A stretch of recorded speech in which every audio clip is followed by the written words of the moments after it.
So today I want to talk to y'all about something that I think this would benefit other black men similar to myself,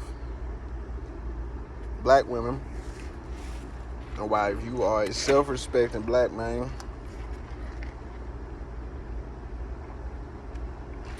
I think you need to consider moving away. My bad. If you're a self-respecting black guy, I think you might want to consider moving away from black women at this point in time and just maybe investing in another race for women to deal with. Now, I'm gonna tell y'all a couple of not metaphorical examples. Metaphorical in the sense of this is how I'm gonna preface what I'm about to say, as they're gonna be my points as to why you should permanently leave black women alone, and just simply invest your same time, your same energy that would have been invested in courting a black woman or dealing with one, or whatever the case may be. Use it in another race of woman. Use it in an Asian woman, Hispanic woman. You know what I'm saying? A Nepalese woman, something of that sort. But this is why. So, first story is this, and this one is very prevalent because I'm going through this right now, and this is the second state that I've been to where I've experienced this exactly. So what I'm talking about specifically is for some of y'all who are veterans, right? Some of y'all are, some of y'all aren't. For those who aren't, veterans have a program called the Hood Vash Housing Program. It's SFV grant, I believe, / Hood Vash. All right. So those are the two pronouns, not pronouns, but like the acronym, kind of abbreviated, kind of short, version that you might hear them described as, communicated through, or you can use these as a means of which to get on Google, type it in, see what you see what you find. If you find anything, you might not find nothing. But if you want to do research, if you're one of those kind of people that likes to research stuff, this is what you do. So, with that being said, so check this out. Currently, in our country right now, from what I've been told at least, our federal government has paused a specific program for veterans. Now, that specific program for veterans is called the Hood Vash SFV Grant Housing Program. That's what I just mentioned, okay? Now, the prevalence of this program is that for veterans who want housing, transitional housing, homelessness, veterans can go through this, right? This is an avenue in which basically, it evens the playing field for those who have served the country and, you know what I'm saying, given their lives in some cases, right? That program is currently paused, right? Our federal government at this point in time has said nope, no more. And to what I was told, they said they're not even accepting applications. So with that being said, I say that to say this. The reason why that program got shut down is because black women were abusing their power in this program. They were doing underhanded things, like, for example, they might send you to the slums. Now, even though the government is going to fund this, which is cool, they might send you to the slums in a kind of rinky-dink ghetto, kind of hole-in-the-wallish place, or a room for rent, or an apartment, or what have you, right? They'll charge you the equivalent price of something much, much nicer. So, for example, you might go through this program back when it was working. I went through this. Remember that night as I explained this. And you might get asked to pay $1,200 to $1,300 a month for a spot in the hood that's really only worth maybe $700, $800 tops. The amount of money that you get paid, or that you being asked to pay after the government stops subsidizing it for a certain amount of time, because it's like the main purpose of the program was transitional, meaning that on most cases they're gonna give you about a year, maybe two, right? You're supposed to get yourself established, get ahead, get started, get up in life, and eventually be able to move on to something bigger and better, or at the least take over the payments. So the black women who are many times the first point of contact, with sometimes the black male supervisors being a second layer of contact, not always though, and even still, when they would be the point of contacts as sometimes the supervisors, oftentimes they were just as bad, if not worse, per what you're about to hear, which is actually something I lived through. So, specifically, right,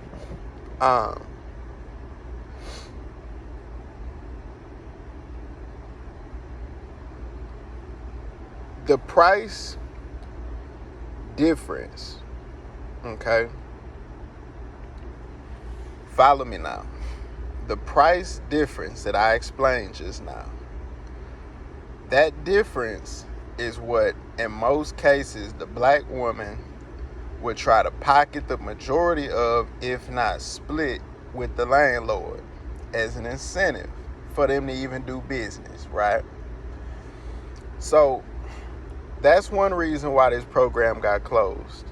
The lack of integrity by black women, and that hyena mentality and willingness to do anything, even if break the law, to just get a little bit of extra profit. Now, that's one aspect. Two,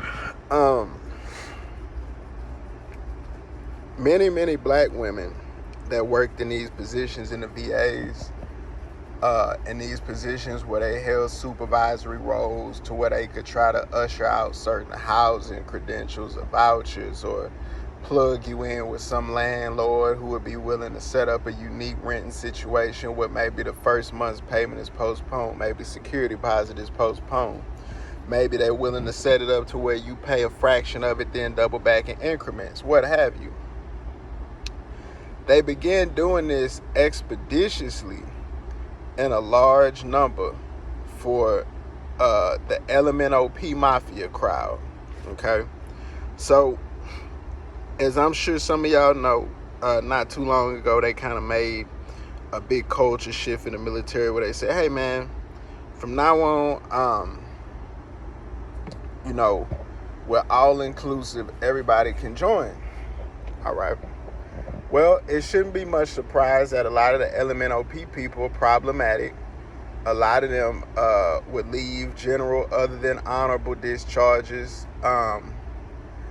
Some of them would even, in an attempt to scam the system, finish enough active duty days to qualify for the majority of benefits still accessible to you if you cross a certain threshold in active duty days, right? So in doing this, what they would also do is then from that point, and this shouldn't be much of a surprise to anybody who's listening, go to one of the many SFV HUD-VASH office locations across the country that can handle it, one. Two, contact the black woman from the inside. That's usually their contact that they knew prior to beginning this process. As, let's be honest, black men, black women have an affinity towards gay men. They keep them around. They travel with them. They're their best friends. They sleep with them behind closed doors. And they fight for them. Oftentimes when black women get employed in many positions, the one person she be willing to turn a blind eye for and do something underhanded and risk her job for against complete policy uh, or company protocol is the black guy, the black gay guy. I'm sorry.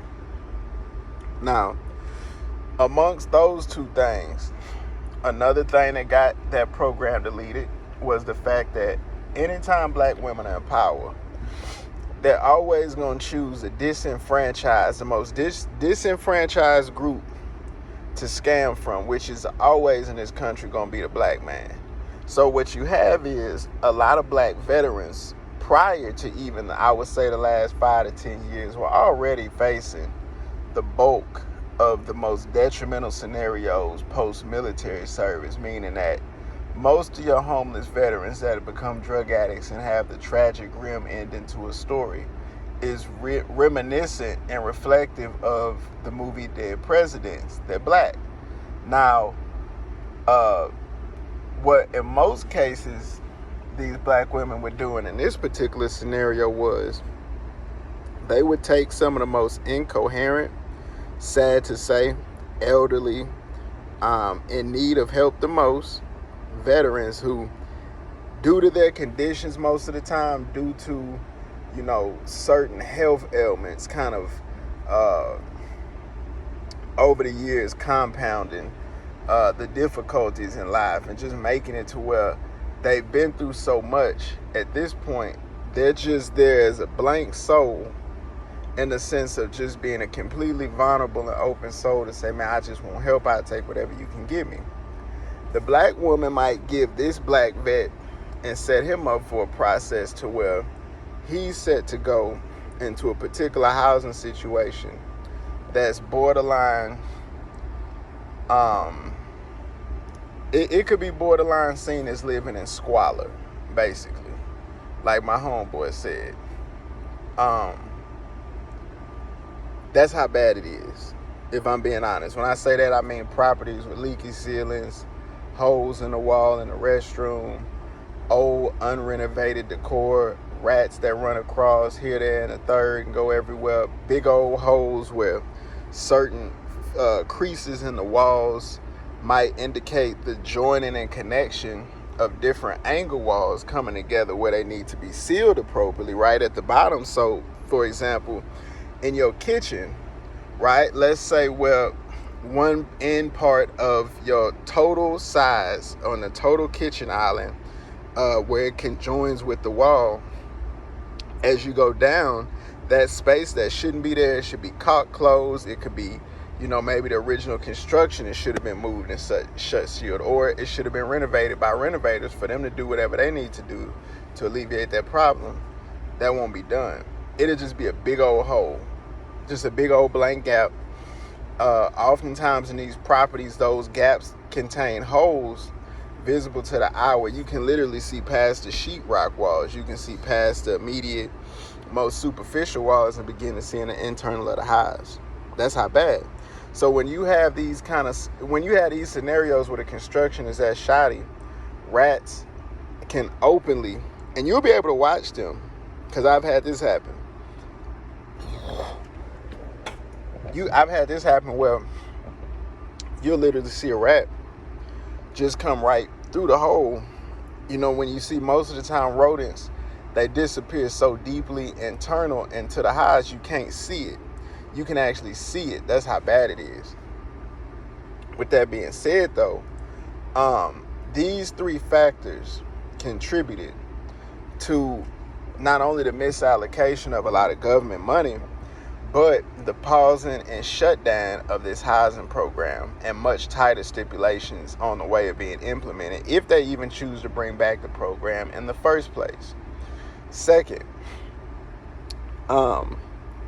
most jobs nowadays and the employment world across all facets and genres, especially entry-level jobs,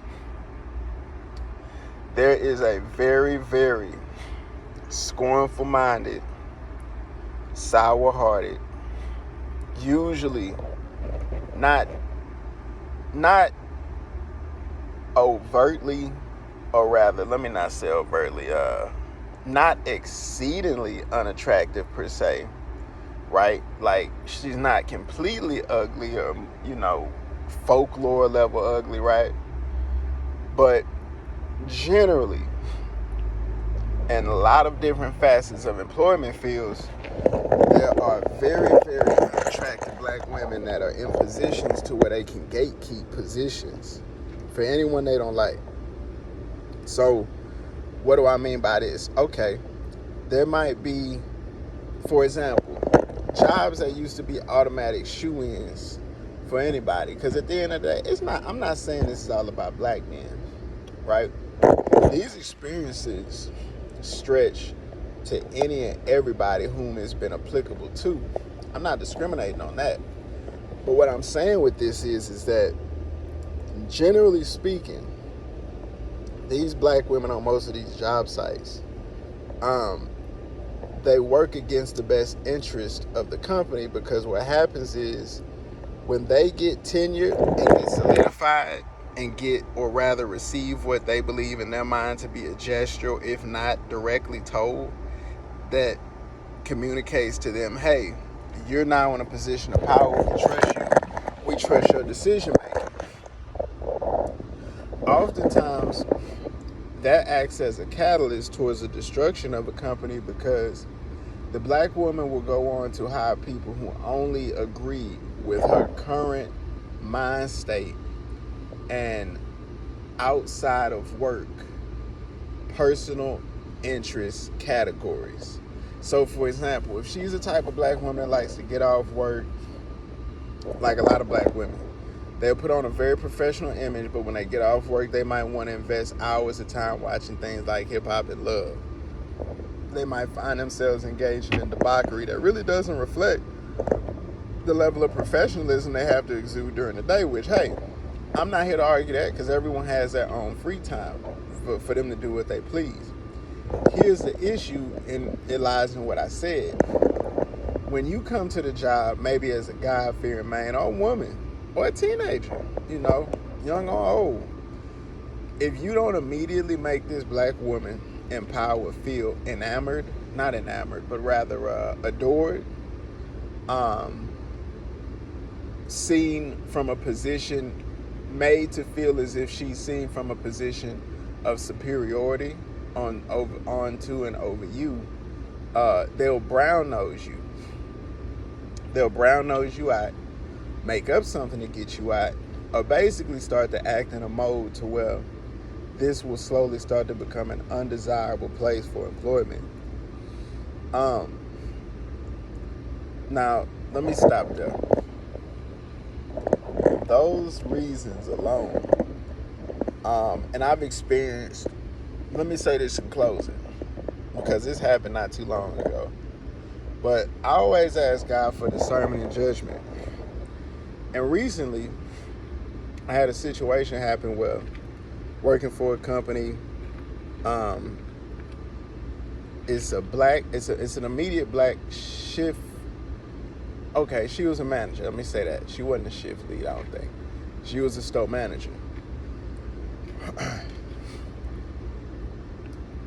Under her guise and watch, do you know my payment information ended up getting put under a completely different person? I'm not lying. I'm going to say that one more time, fam.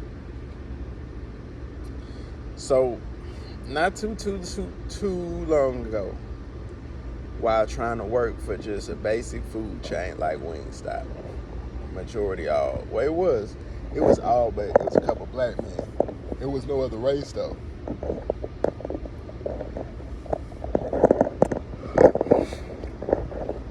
All these black women, and this has never happened before in my life, the shift manager somehow makes a mistake to where my paychecks get sent to another worker. This would happen, mind you. I was told when I worked, it'll be delayed, obviously, because you came in on this day and our pay period is this, that, and the third. Fine. But once I received initial amounts, which were like I think my first paycheck was like 30 something or something like that. It was something egregiously low to where it was like, I think it was $34. And I just remember like kind of thinking, all right, okay, maybe taxes, maybe child support. All right, scratching my head just like, all right. I would later find out as the paychecks went on and the amount never went over, I want to say about 110. I was like, oh man. Long story short,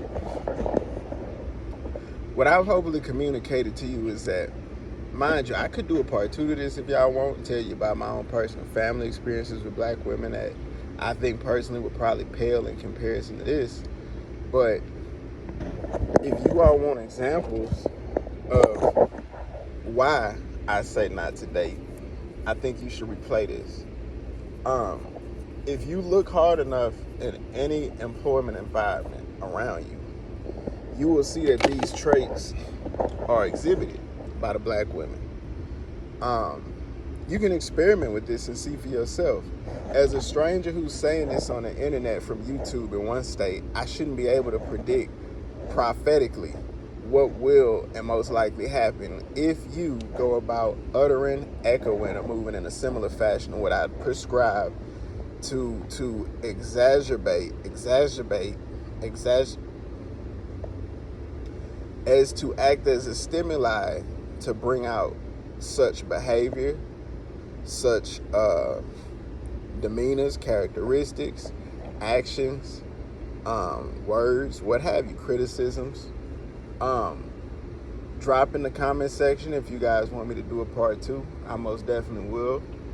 I don't recommend you experiment with this because you'll end up jobless like me. But I say all this to say, these for me are the core most important reasons why you should seek women from other races. It's far too volatile to deal with black women because when they hear one no from you, they're going to be ready to crash the boat.